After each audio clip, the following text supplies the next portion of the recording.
Race is taking center stage inside the school board. KSNT News reporter, that is, James Ryan, is live in downtown Topeka now. So, James, can you break down what's driving this conversation?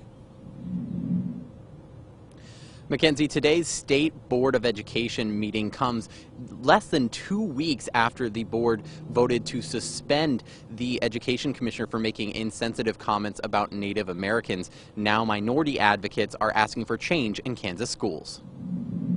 Racial sensitivity, cultural awareness, respect. The State Board of Education received recommendations today from the Governor's Commission on Racial Equity and Justice. The topics range from school resource officers, Police officers, and community of color as a rule.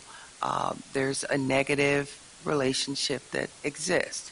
to Native American mascots at Kansas schools. Board member Ann Ma says she wants to hear more about ways to increase diversity in teaching. We know we don't have enough teachers of color in our schools, that the demographic of the teacher corps doesn't match the students. Following the presentation, the board heard public comment from Nis Wilbur, a citizen of Prairie Band Potawatomi Nation. Kansas is failing its Native students. She called out the board for rejecting Education Commissioner Randy Watson's resignation. This decision clearly communicates to Native students that their educators may make bigoted comments and jokes about them. She asked the Department of Education to immediately put out a plan to improve educational outcomes for Indigenous students. Indigenous students were the second highest subgroup to drop out during that same year. A problem she says state leaders need to address.